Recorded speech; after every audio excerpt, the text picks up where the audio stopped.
The question people keep circling back to isn't new, but it's grown sharper with time. Who is really pulling the strings with Betty Whittaker? Not who's helping her. Not who claims to be protecting her. But who is shaping her choices, narrowing her options, and deciding what parts of her voice the world is allowed to hear. For a long time, Betty was exactly what she appeared to be, an older woman living a hard life in a remote place, speaking plainly, answering calls freely, and interacting with the same small circle of people she'd known for years. She was open. Sometimes too open. But she was consistent. People recognized her tone, her pacing, her confusion, and her clarity. It was familiar. Then something changed. It wasn't dramatic at first. No announcement. No confrontation. Just a quiet shift that only people close to her noticed. Calls that once went through didn't anymore. Messages sat unanswered. Longtime contacts found themselves blocked or ignored without explanation. When they did manage to reach her, the conversations felt different. Shorter. Guarded. Guided. People who knew Betty well began saying the same thing independently. It didn't sound like she was speaking freely anymore. It sounded like she was being managed. That's when the name Gloria began circulating. Not a relative. Not a lifelong friend. Not someone who had been part of Betty's world before everything else started unraveling. She appeared suddenly, right at the moment Betty's life became legally and financially complicated. And almost immediately, access to Betty became restricted. Gloria wasn't just present. She was central. People noticed she was often nearby during phone calls. Her voice could sometimes be heard off camera. She corrected Betty. Finished her sentences. Redirected her answers. If Betty hesitated, Gloria stepped in. If Betty sounded uncertain, Gloria smoothed it over. Over time, a disturbing pattern emerged. Betty's voice didn't disappear completely. It narrowed. Instead of expressing uncertainty, she repeated phrases. Instead of asking questions, she deferred. Instead of explaining things in her own way, she relied on rehearsed responses. Those watching closely began to ask a difficult question. Was Betty making decisions or was she being coached into them? That question becomes even heavier when you consider the timing. This shift didn't happen during a quiet period in Betty's life. It happened when she was facing things she had never navigated before. Legal paperwork. Financial disputes. Agreements with long-term consequences. Concepts that would overwhelm many people with full support systems and legal representation. Betty didn't have that. What she had was someone telling her what to do. According to people who claim first-hand knowledge, Gloria didn't just offer advice. She allegedly controlled access. She allegedly decided who Betty spoke to and who she didn't. She allegedly framed certain people as trouble, and others as the only ones trying to help. That language matters. When someone repeatedly tells a vulnerable person that only one voice can be trusted, it creates dependency. When they frame outside input as dangerous or disruptive, they isolate. When they present themselves as the filter between the world and that person, they gain power. This isn't speculation pulled from thin air. It's a pattern people recognized only after comparing notes. Individually, each moment might seem insignificant. Together, they paint a picture that's hard to ignore. And then there's the second name that keeps surfacing. Eric. His involvement is where concern escalates into alarm. Because Eric isn't just described as someone offering help. He's described as someone with a history in the Whittaker story. Someone whose interests are directly tied to decisions Betty is being pressured to make. According to multiple claims circulating within the community, Gloria isn't acting independently. She's allegedly repeating guidance. Reinforcing narratives. Pushing outcomes that align closely with Eric's goals. If that's true, then Gloria isn't a protector. She's an intermediary. People who say they've witnessed this dynamic describe similar scenarios. Betty hesitates. Betty expresses confusion.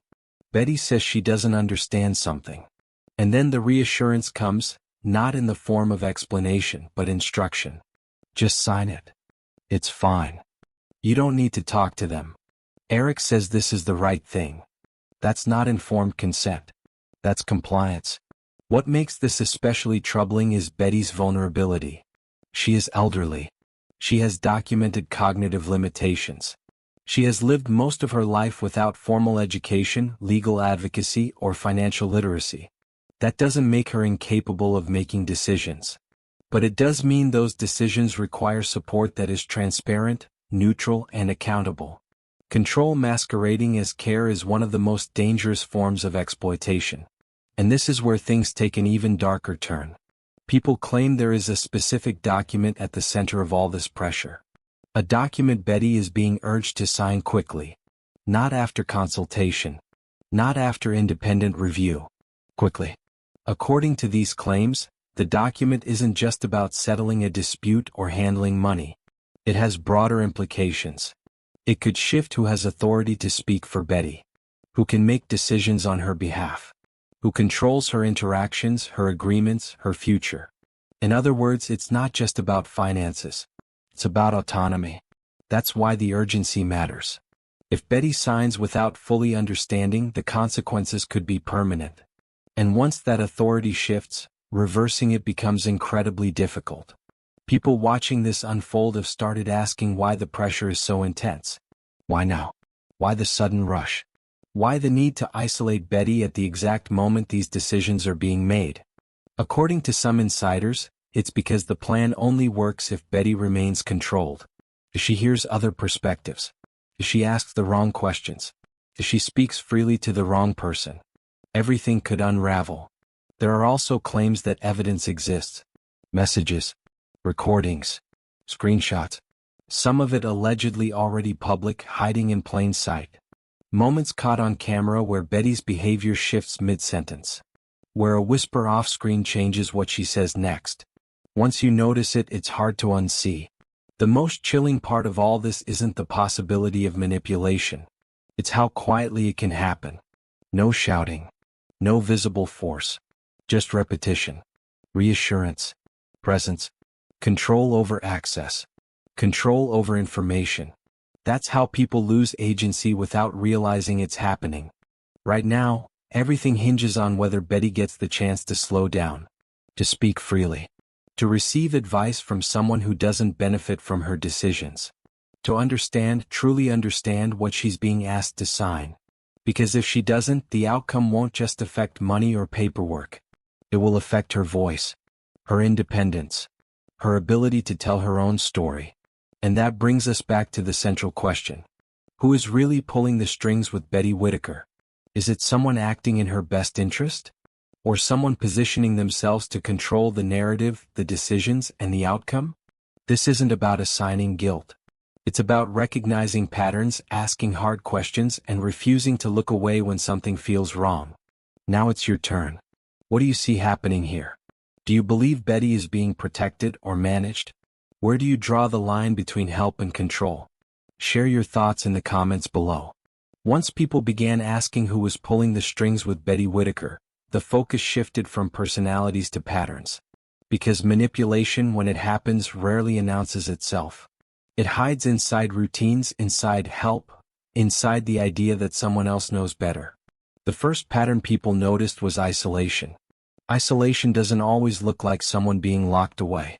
More often it looks like access being quietly controlled. Calls that suddenly go unanswered. Messages that never get delivered. Familiar voices framed as bad influences. New voices framed as the only ones who care. That's exactly what people say began happening around Betty. Longtime contacts describe the same experience. They didn't argue with her. They didn't threaten her. They didn't pressure her. They simply found themselves shut out. And when they asked why, they didn't hear it from Betty directly. They heard it secondhand. Or not at all. When communication did happen, it felt different. Betty's speech pattern changed. She stopped explaining things in her own words. Instead, she repeated phrases. Short, definitive statements that didn't sound like how she normally talked. Statements that shut conversations down instead of opening them up. This is where people started comparing notes. Individually, each interaction could be explained away. Stress, confusion, fatigue. But collectively, they formed a consistent picture. Betty wasn't just overwhelmed. She was being directed. And direction is not the same as support. Support explains. Direction instructs. People began asking a critical question. Who benefits from Betty not asking questions? That question led straight back to legal and financial pressure. Betty was suddenly being asked to deal with documents she had never handled before. Agreements written in language most people struggle to understand even with legal counsel. Deadlines. Consequences. Permanent outcomes. Under normal circumstances, that's when independent advisors step in. Lawyers. Advocates. Neutral third parties whose job is to ensure understanding, not compliance. But that wasn't what was happening here. According to multiple accounts, Gloria positioned herself as the filter. She explained things in simplified terms. She reassured Betty that everything was fine. She discouraged outside input by framing it as confusion, drama, or danger. That framing is powerful. When someone repeatedly tells a vulnerable person that asking questions will only make things worse, they stop asking. When they're told that dissenting voices are harmful, they stop listening. Over time, compliance begins to feel like safety. That's how autonomy erodes without force. The second pattern people noticed was urgency. Not urgency created by a court deadline or an emergency, but manufactured urgency. The kind that pressures someone to act before they can think. We need to do this now. Don't wait. If you hesitate, you'll lose everything.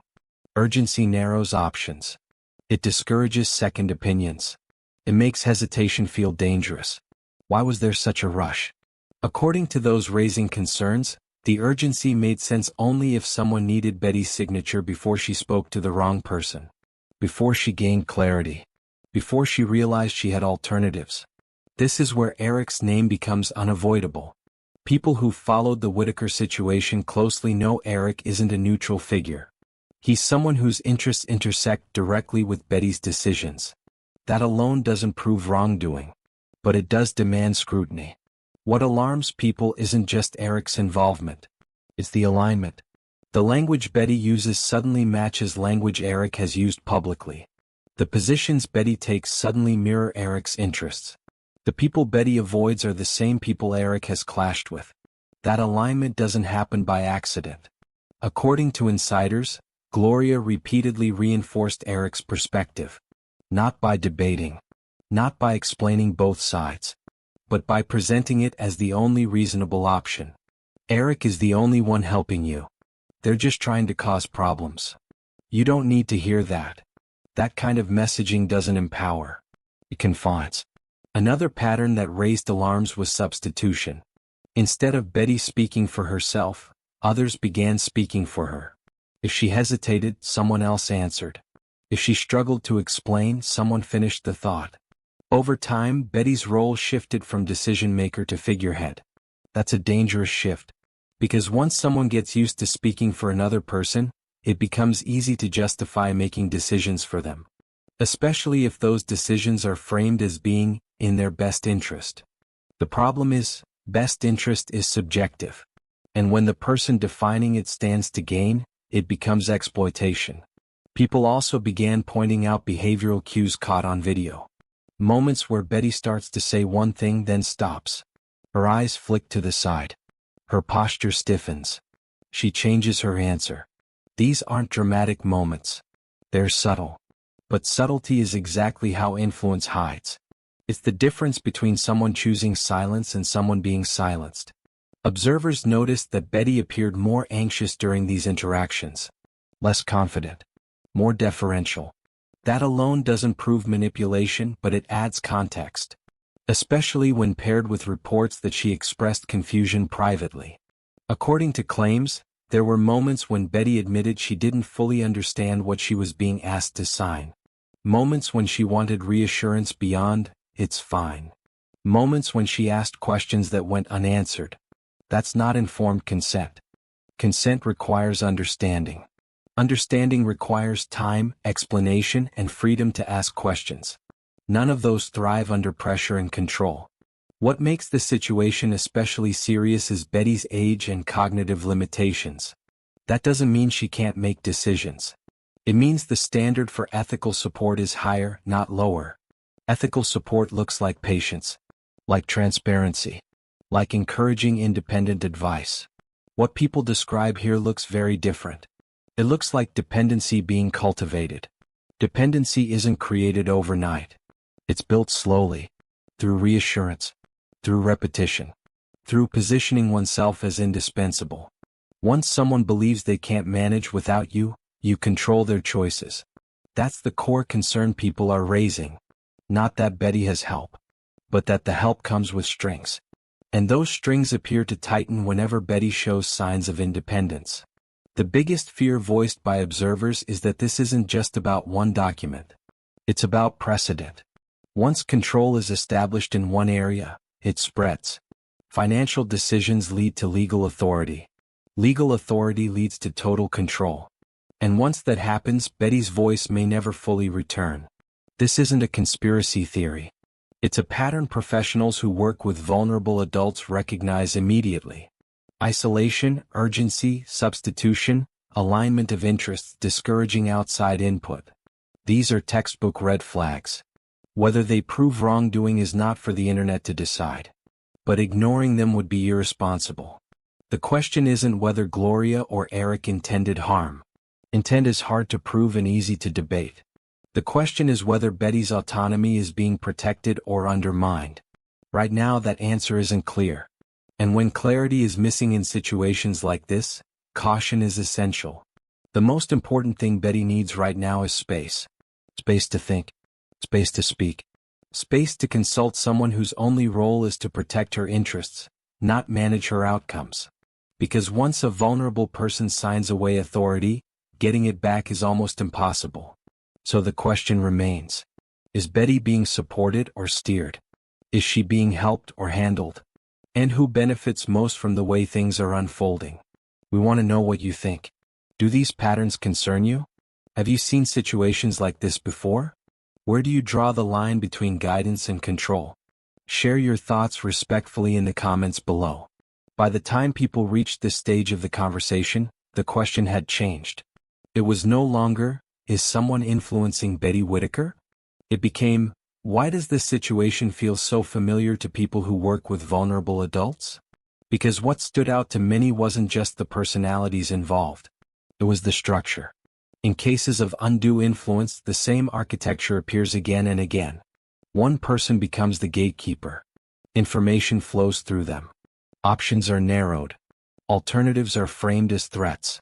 Over time, the vulnerable person's world shrinks until only one voice feels safe.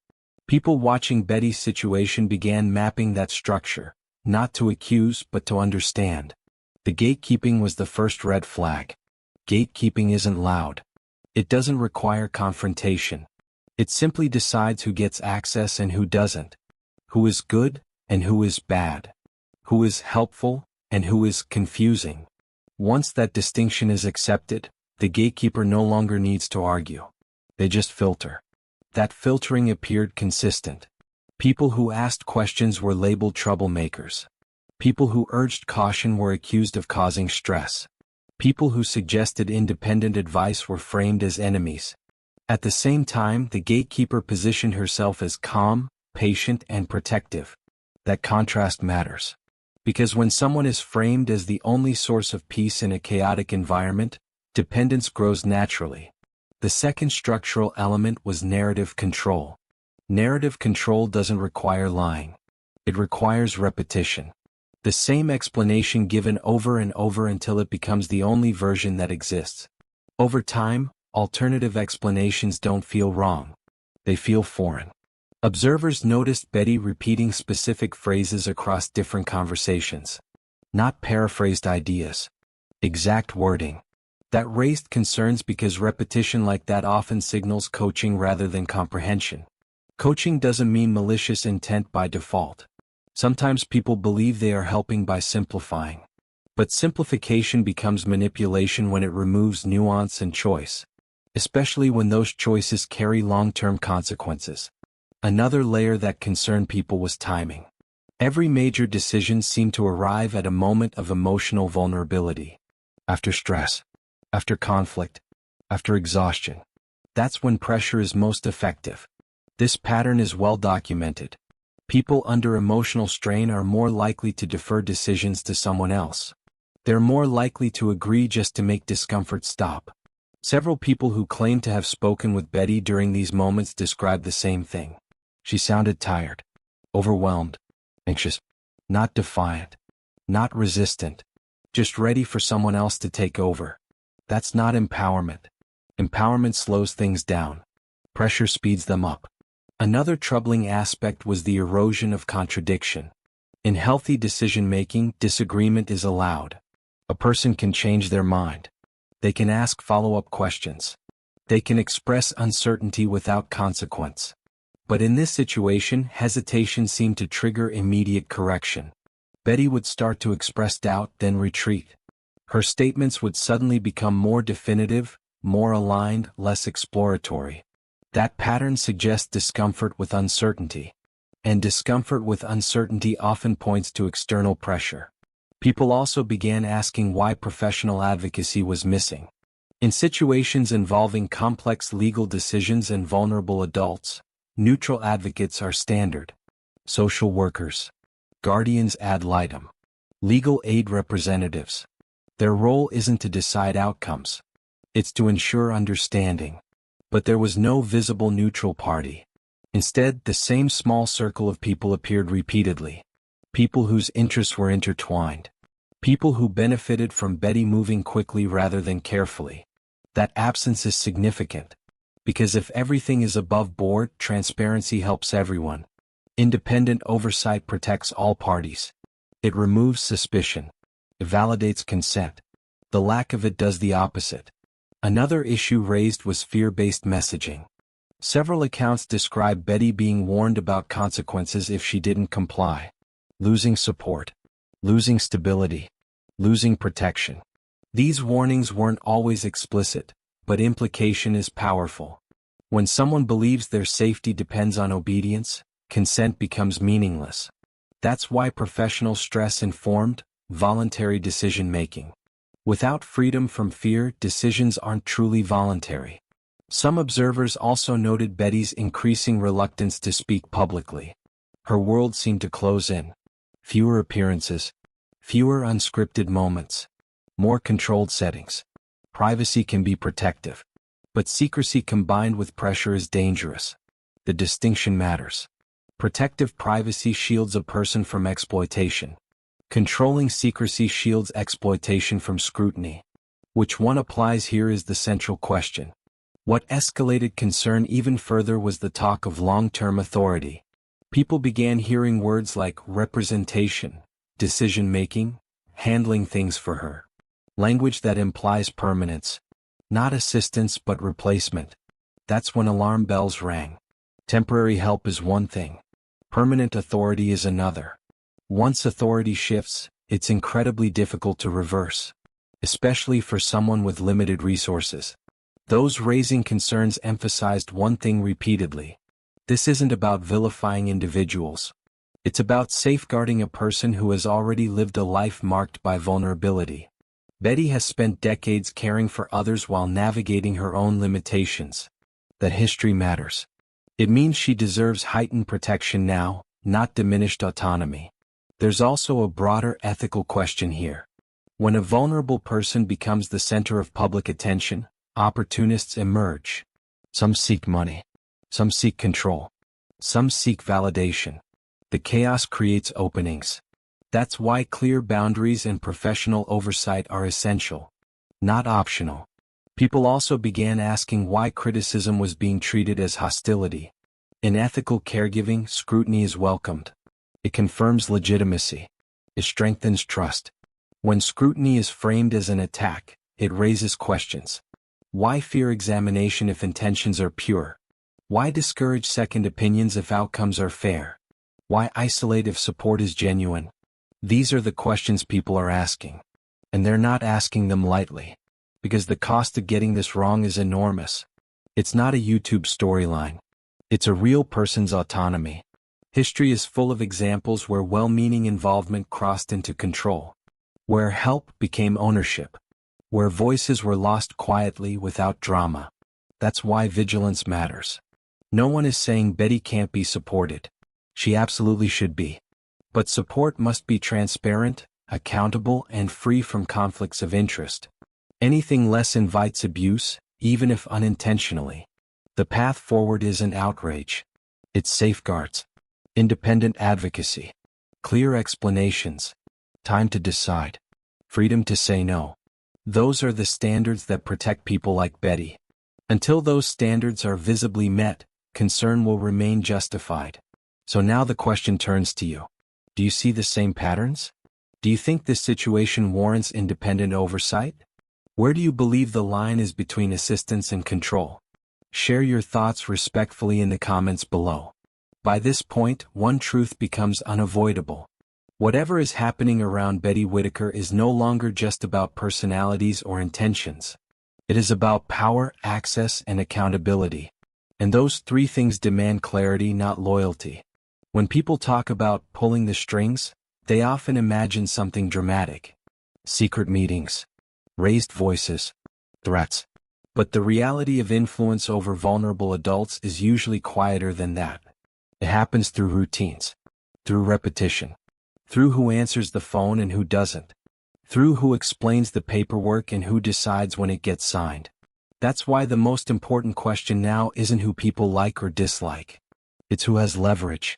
Leverage comes from proximity. Leverage comes from control of information. Leverage comes from being positioned as indispensable. Once someone becomes the only one who understands, they stop being a helper and start being a gate. Many observers have pointed out that Betty's situation reflects a dangerous imbalance. She is facing complex decisions at a moment when her emotional reserves are already strained. Her family has been fractured. Her daily life disrupted. Her privacy invaded repeatedly over the years. In moments like that, even strong people struggle to advocate for themselves. Betty is not in a strong position. That doesn't mean she is incapable. It means the environment around her matters more than ever. A healthy support system expands options. It introduces multiple perspectives.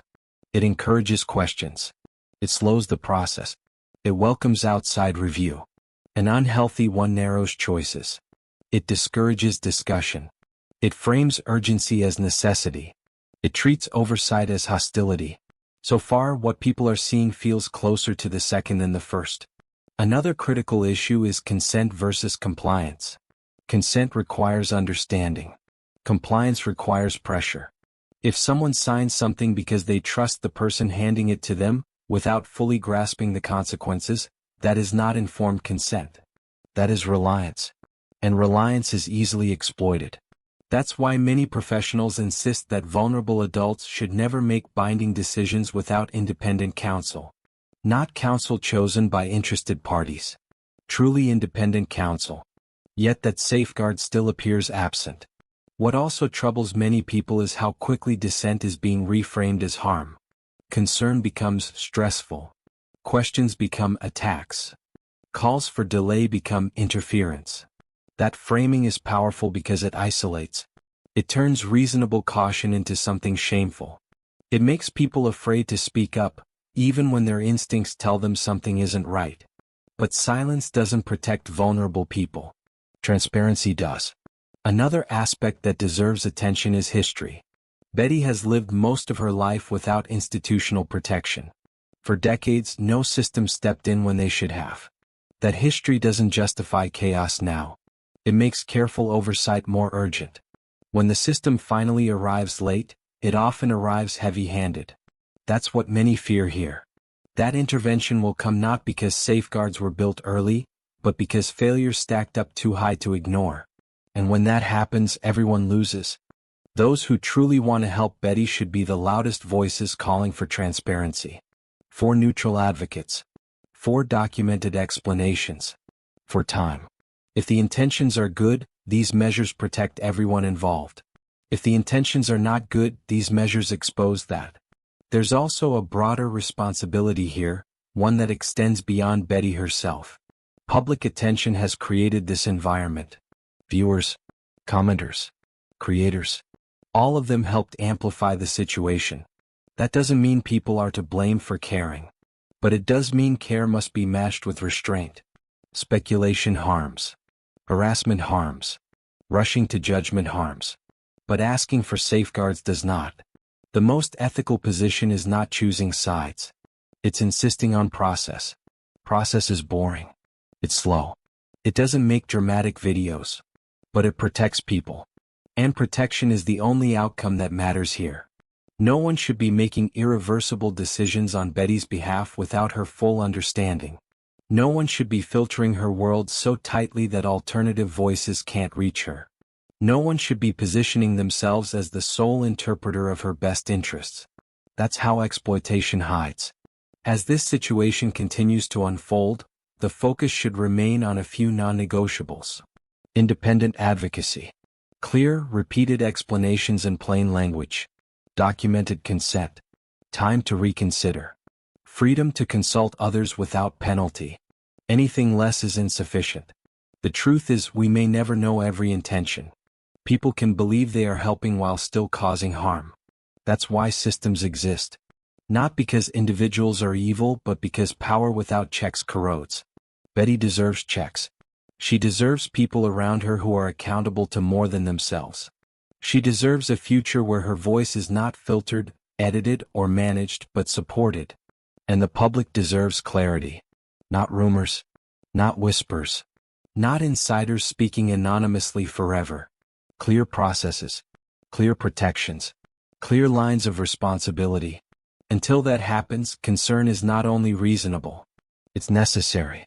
So now the responsibility shifts to everyone watching. Are we demanding protection or are we demanding drama? Are we amplifying safeguards or amplifying speculation? Are we slowing this down or pushing it forward? This story does not need another villain. It needs boundaries. Share your thoughts respectfully in the comments below. Thank you for watching this video. Click here to watch another video that might interest you.